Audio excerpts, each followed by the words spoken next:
Now, Sports Talk with Brodes. Here's Hunter Brody.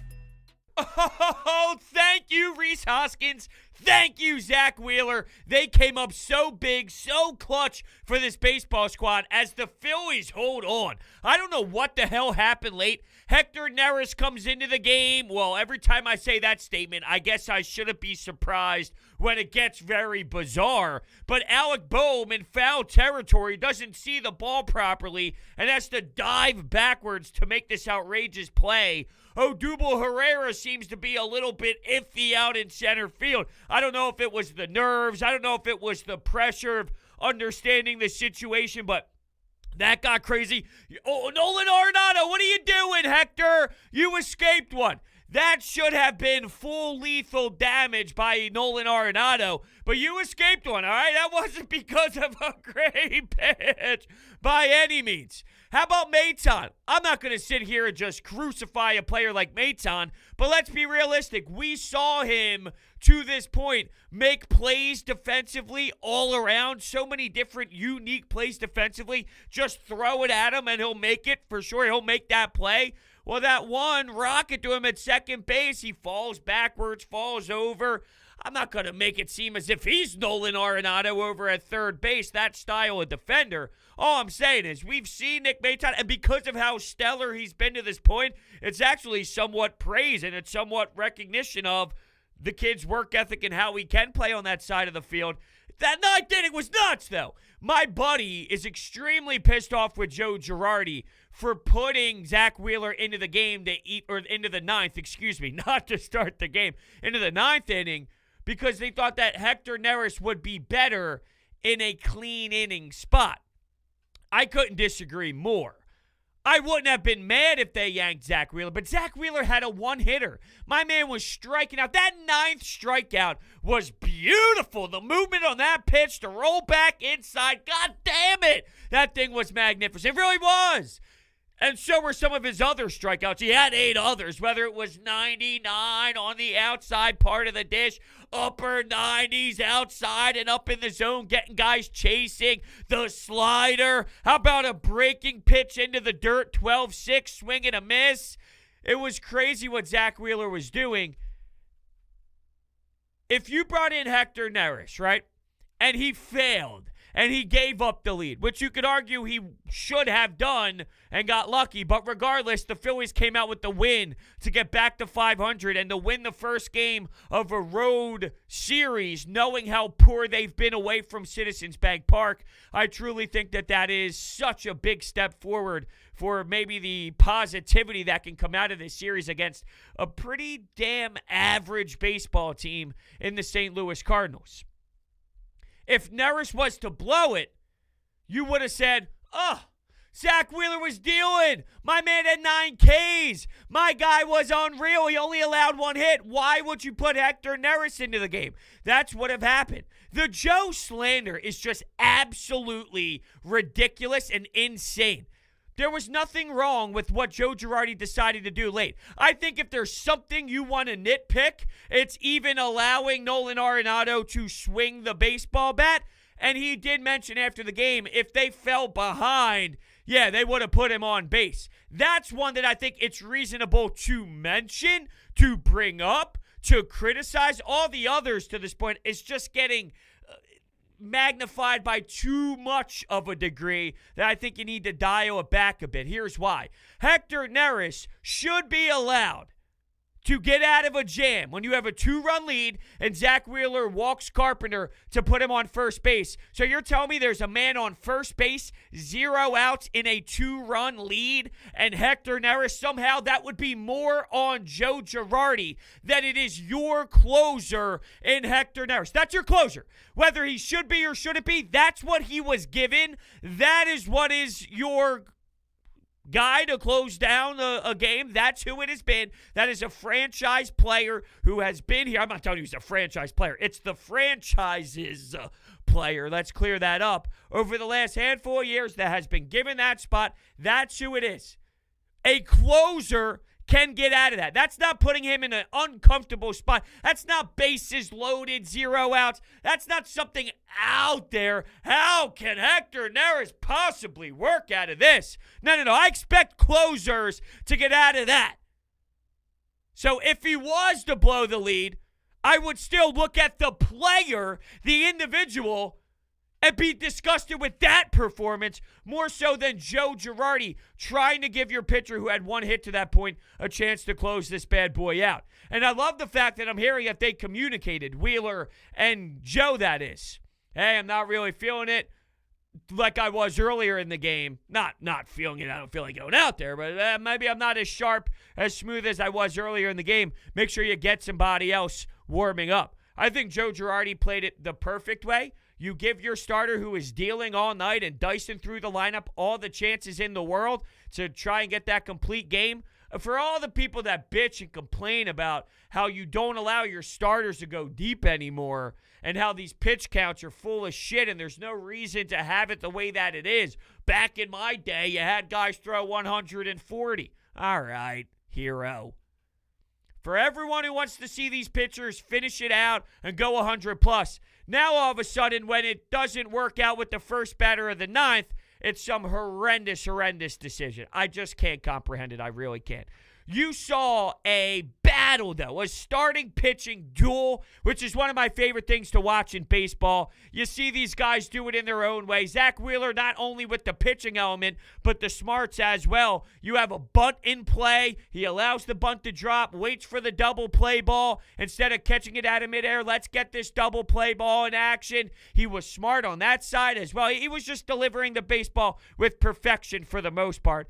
The one hit, and it did feel when I was watching the game that Zack was on, man. Zack was in it. Zack was cruising. He gets 2 strikeouts in the first inning. He gets a couple more. I think he had somewhere around 5 or 6 after 4 innings. It was definitely a game where you witnessed throughout early. Oh, he's got it on tonight. And same with Wainwright. The difference is Wainwright made 2 mistakes that costed his team 2 runs. Here's where I would be mad with Wainwright, even though you analyze what he did, and how can you be mad at how deep he went and what he did in this Phillies lineup outside of Rhys Hoskins. Bryce Harper was held hitless. JT got 3 hits, which is phenomenal. I want to touch on where I was going, though, with Rhys Hoskins. So you make that first mistake to hang a pitch up in the zone. Rhys crushed it, and Rhys is on fire. This is the best I've seen Rhys Hoskins since he's been in his rookie year. So since that outbreak, the moment he stepped onto the field in a Phillies uniform, since that special moment where we thought we had this incredible first baseman that was just going to tear the league apart with 6,532 home runs a season, I don't think we've seen Rhys Hoskins playing at this level, hitting the home runs that he has. It is crazy, though, because when you look at his walks, and it just shows you the difference in approach and how much that could change everything, I want to bring it up exactly where he is. Because we were complaining in the 2-hole that he was getting way too many walks in years past, and now it's to the extreme opposite where he's just crushing the baseball and not walking it up. But that's fine. You're aggressive. I'll take these any day of the week. I'll take the big window and big difference in strikeouts to walks that not strikeouts to walks, but home runs to walks that we've gotten in years past. Oh, for sure. This is the damage that Rhys Hoskins can do. We've seen him walk, not look to hit, swing through pitches, look at pitches that are going right through the zone, and he was afraid to pull the trigger, it seemed. He was afraid to swing the baseball bat because he was so focused on that OBP and so focused on getting a walk in front of Bryce Harper that it was doing him a disservice. Now, this is what you're special at. This is what you're good at. You can change games with your power. And now that you're focused on delivering the baseball through all parts of the field, may I add, you're seeing how impactful that is compared to just a shit ton of walks. I'm okay with a 2-hole hitter looking to get on base. I'm all right with Rhys Hoskins walking more than he is now. I just thought that he was so heavily dove into that. He was diving so deep into that part of the game. It took away from this. So just to put it in perspective a little bit. No? Okay, I was going to say my whole computer froze. He has 4 walks on the season. He had 116 walks back in 2019. Well, he was only hitting 226. Now he's hitting 250. I'll take this any day. 364 was his OBP 2 years ago. 384 was his OBP last season. This year it's 285. But guess what? I'll take those 7 home runs. I'll take those 21 hits. I'll take the way that he's being aggressive in the strike zone and he's not focused on pulling everything. These pitches, both of them. And with Wainwright, not only did he make the mistake once, but he made the mistake a second time. You didn't learn? Was that some sort of character flaw to try and prove yourself, to try and credit yourself? Whoa, I got to go back and get him. I got to go back with a pitch. I got to make sure that I make up for my previous mistake. I want to prove a point. Was that what he was trying to do with that second home run? Because it didn't fucking work. All right? I will tell you for free, you messed up. You fucked up. You made another mistake. You made another error. You didn't process this one all the way through. You didn't think. You didn't comprehend that a hitter like Rhys Hoskins can take you deep again. So, Wainwright, you decided to do something dumb twice. I get upset when a player makes one dumb decision, but fine. Learn from it. You didn't learn from it today. You didn't learn from it when Rhys stepped into the box the second time. Rhys is absolutely killing it at the moment, and it is wild to see.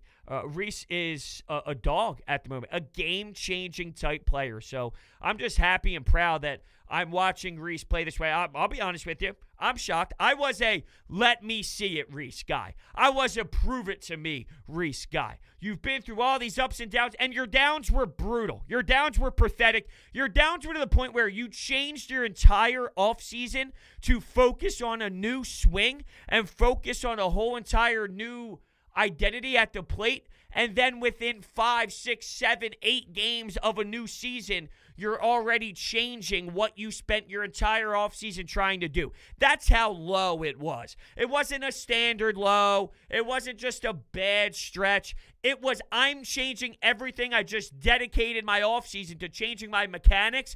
And within just a handful of baseball games, I'm going to throw all that into the trash and go back to what I was doing previously. That's a disaster. And if you don't think it is, well, then shame on you, because that's terrible. It's a complete waste of time, and it shows that there was a huge disconnect on where Rhys Hoskins needed to go mentally when he was standing in that batter's box.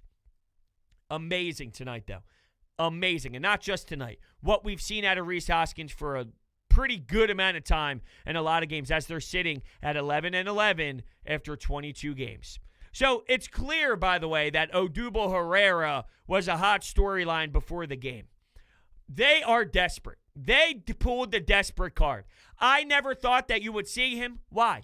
Well, when your center fielders are batting 101, which is historic, you're talking about since 1970s. This is the second worst in MLB history from center field play after 21 games. 2001 Chicago Cubs was the last team to do that. So you're talking about historic, and he still wasn't caught up. So they pretty much gave Scott Kingery a chance, and he was so miserable that he barely even had a chance, but his chance was more than Odubel Herrera's, way more. Not even just a little bit more, a lot more, insanely way more of a chance. So Scott Kingery couldn't do it. Adam Hazley couldn't do it. Roman Quinn couldn't do it. Mickey Moniak couldn't do it. He was their fifth option. And all the other players had to do was just be below average. But they were just terrible. They were flat out unplayable. They were disgraceful. So 4 options were so brutally pathetic, it forced the Phillies' hands to put in Odubel Herrera. He struck out on 3 pitches his first at-bat. He ended up having a fly out to left field in his other at-bat. He went 0 for 3 on the day, and it's a lot to just throw on him to say, hey, I demand you to have 2 hits. I'd like to see more out of him at the plate for sure, but 3 at-bats is not enough for me to really have a full assessment on what Odubel Herrera is to this point. I think what you saw in center field at the end of the game is somewhat a defining moment on where Odubel Herrera is mentally. Maybe a little bit nervous, maybe a little bit scared, knowing the pressures on him, knowing what type of headlights and spotlights and conversations being thrown around about him as a person. We've been talking about this for quite some time. My personal opinion on it is if he didn't go through the proper protocols that was needed, I trust Joe Girardi. I trust Dave Dombrowski. I trust John Middleton in terms of character to give this guy a second chance. Not every situation is the same. So him and his girlfriend, they're still together. Everything that happened, that's different than other domestic violence. Not to really dive deep into this, but I saw people discussing, well, just because she went back to him, there's plenty of women that stay with their significant others at domestic violence because of fear. Well, you can't apply others to this, and you can't apply this to others. Whatever. It doesn't matter. What I know here, well, it does matter. That does matter. That is a very important thing in life.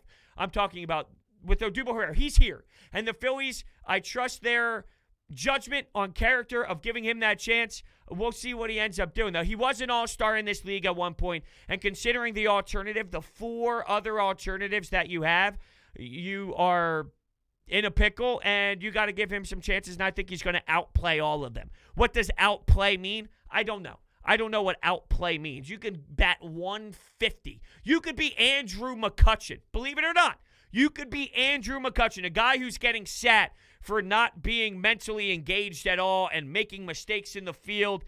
That's better than what you got out of center field production. So Andrew McCutchen, let's get on that. They end up sitting him. They put Brad Miller into the mix, and he led off. He had 1 hit. The thing is, that's not a long-term option. He's a bench guy. He's a utility guy, so leading him off isn't really enough of a change, even though I'm okay with pulling Andrew McCutchen out of the lineup. I don't think that I was hard enough on Andrew McCutchen after last game.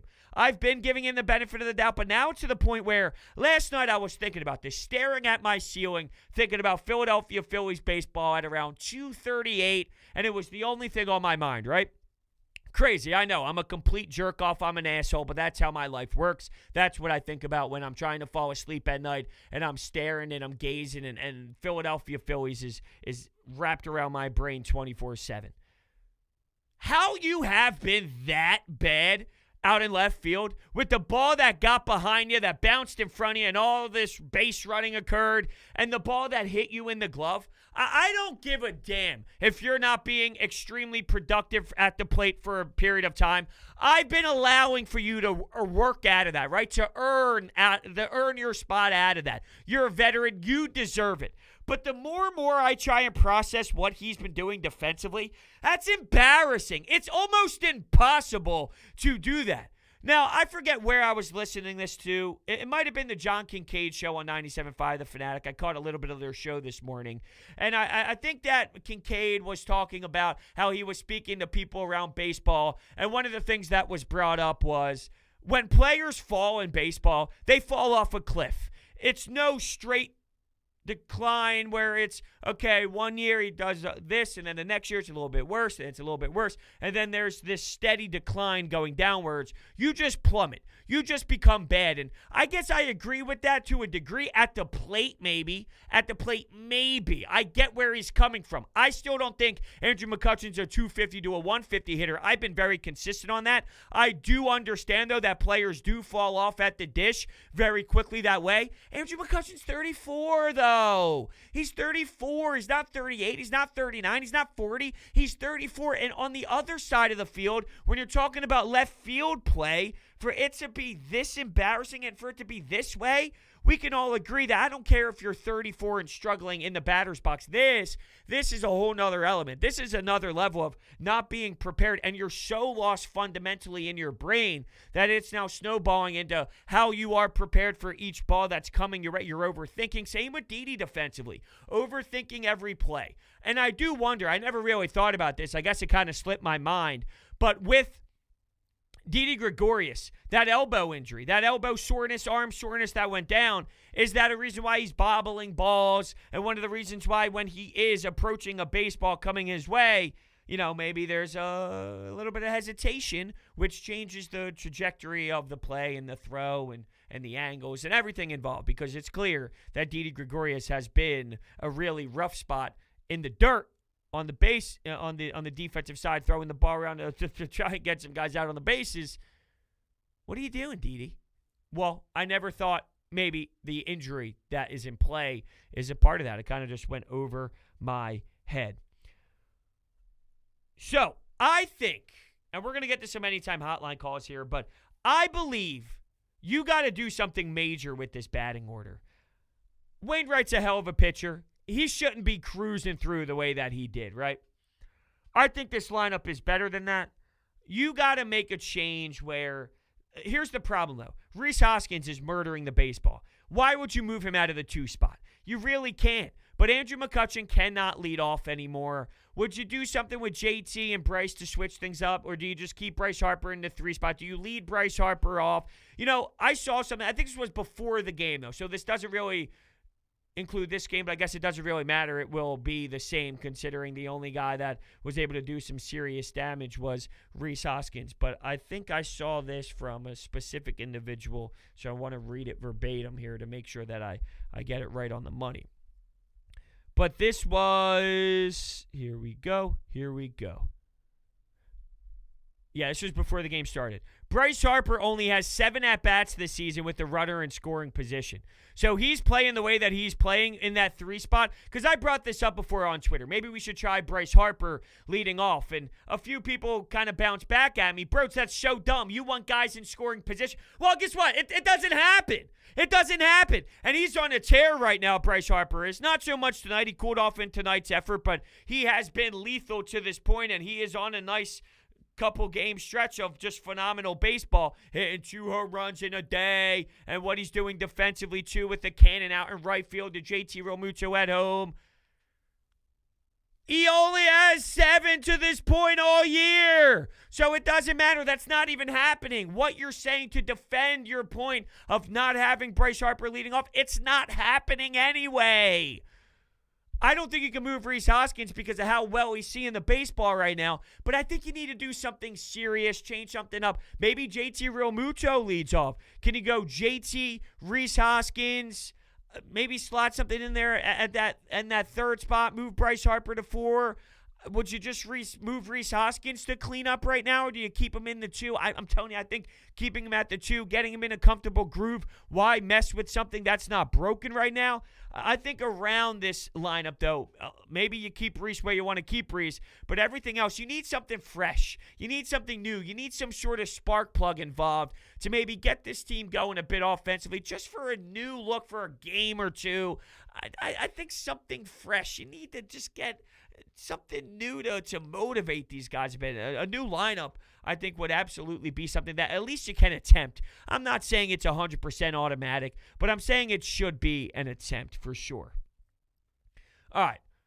Before we get to the Anytime Hotline, DraftKings is going to have some phenomenal options available for you since it is the NFL Draft Week. For some, the NFL Draft is the most exciting day of the season. For others, it's a chance to build on last year's success. Whether your team has the first pick or the last, DraftKings is bringing you the excitement to you. DraftKings is bringing the excitement to you. I don't know why I read that line twice. DraftKings, the leader in daily fantasy sports, is adding to the thrill by offering a free draft pool this Thursday with $50,000 up for grabs.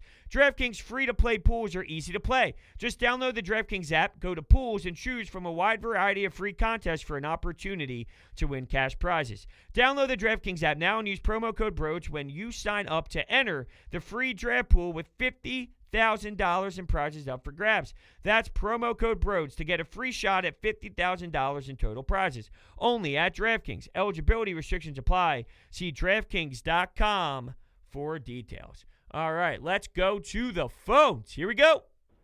I feel like I just went through every possible emotion you can.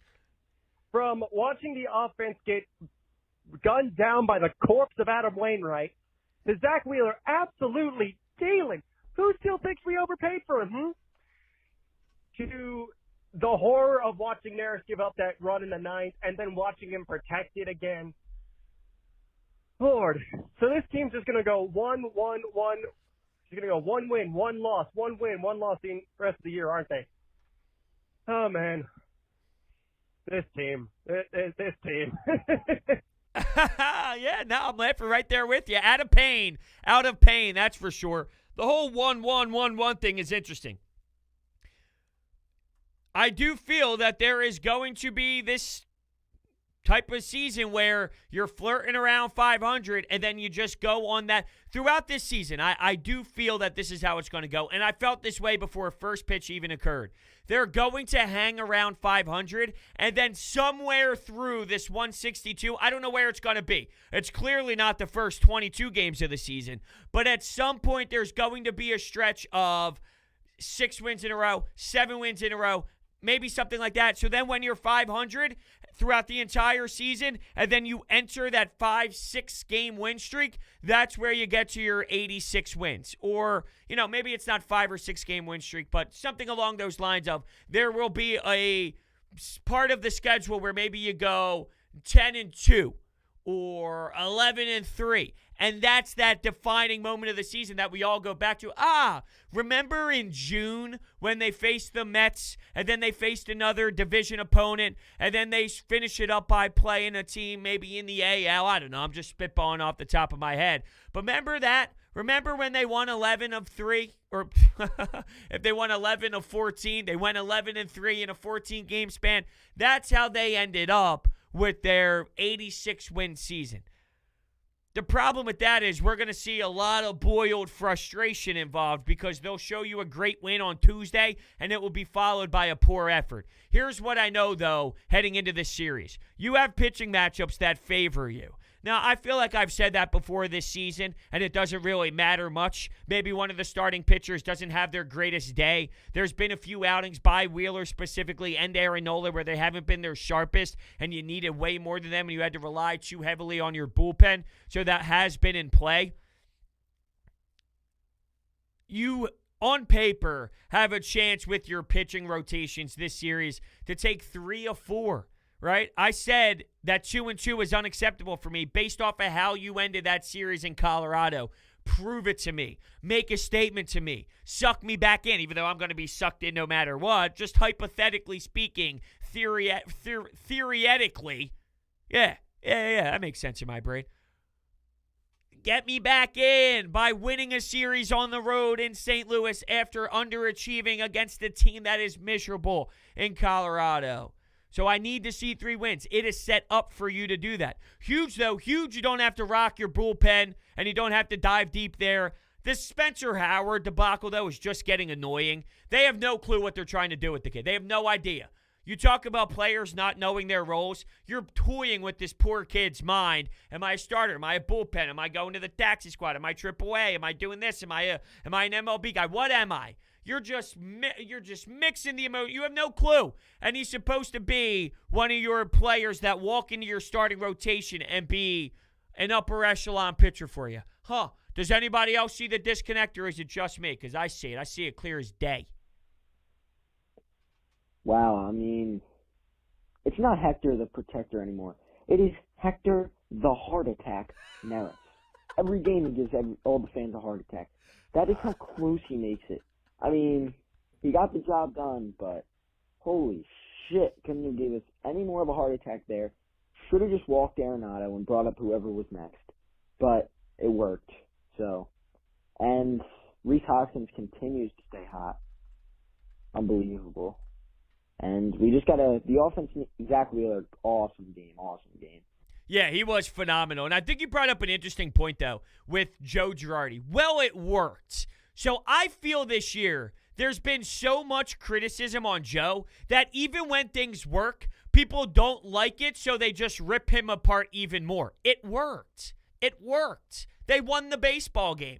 Now, it wasn't the prettiest in the world, but I don't blame that on putting in Hector Neris or because he started the 9th inning with Zack Wheeler. I say, well, yeah, Zack Wheeler could have been better in that moment. To Carpenter, you shouldn't have walked him. But when Hector Neris is in there, it's Hector Neris' fault. You are a closer.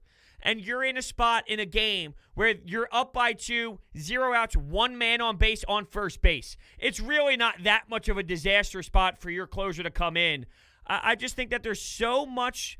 I don't know why. I don't know why. It's maybe the expectations were wrong, though, heading into things. Maybe the expectations of Joe Girardi making this team somehow a 90-win team or an 89-win team or an 88-win team. To think that a manager has that type of impact, I think that there's this false narrative behind what the impact of a manager is, and maybe fans forgot about it. I don't know. But Yadier Molina would have been up next, who was 0 for 3 on the day. He had a strikeout in the second. He grounded out in the fifth, and in the seventh, he flied out to right field. Nolan Arenado was 0 and 2 at that point in the game as well.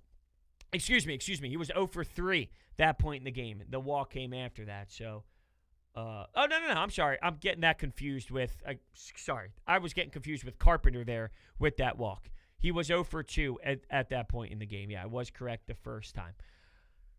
Whew, all right. I love a Phillies win.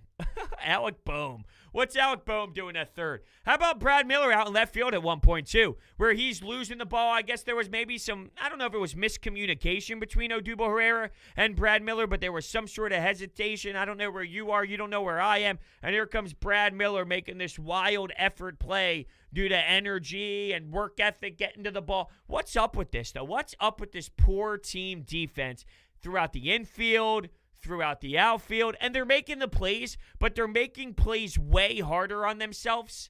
And I don't know if that's a recipe for success. They're making it harder. You're not reading the ball properly. Why? How? We're talking about Major League Baseball here. How? How can you struggle this much with your team defense out in the outfield? It is bonkers to me that it's at the level that it is right now. All right, we'll take one more call here. What's going on, bro? It's a great win tonight. I don't know about you. I love watching these pitching duels. I think it's incredible that in 2021, Adam Wainwright is still throwing complete games to Yadier Molina. And from the Phillies, Rhys Hoskins, he gets shit on sometimes, but I think he's been pretty good lately. He's kind of lone right spot in Colorado. He stepped up tonight. And Zack Wheeler, man, he's looked so good. Outside his start against the Giants, he's been great all year. So great win for us. Love to get this series started off right. Yeah, I think it's big. I do think it's big. I think it's clutch to start this series off on the right foot after the bad taste of what happened in Colorado. And I think Game 2 is big here. So if you fall Game 2, I think you're right back in the same spot of just feeling really upset. As a fan, I'm saying really disappointed. Can we please string something together? You win Game 2, and there's just a better vibe, and it's more of a wake-up call. And I think that they're putting their foot in a stronger position moving forward. Game 2 is big for me. Do not let this fall back. Do not allow the same emotions to come up that we have been feeling over the last few games after you fall flat on your face. Don't fall flat on your face. Keep the momentum going. Please, I beg of you, please put yourself in a good position to win this series and take a series on the road in St. Louis. In terms of what you said about Wainwright pitching to Yadi, yeah, I mean, I love Yadi, and I was a catcher when I played baseball for my younger years, and I appreciate the position. It's one of my favorites to watch, honestly, and I think it's so unique with this perspective of how catchers, because you hear it throughout any broadcast, right? I watch so much out-of-market baseball games where you're hearing the commentators dissect the catchers with the one knee on the ground and how that impacts their defense and then being able to move to block pitches and how they can get their body in certain areas and whatnot if there is a pitch in the dirt. I'm fascinated with that conversation and whatnot and just how the catching position has been changing over the years that way. When you see Yadi doing it the way that he's doing it, and you hear the cheers and the ovations and the fans and the fact that he's been doing it in that uniform for the way that he is, that's awesome. When I look at Wainwright, I try and question, is this Wainwright still being Wainwright, or is this more of a product of the Phillies lineup somewhat causing some issues and not being very effective right now? So I want to go to Adam Wainwright, and I guess we'll do this as we end the show here. If you go to his game log, you know me.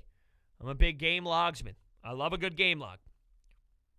Apparently this doesn't want to work with me today, though. Pitching splits, yes.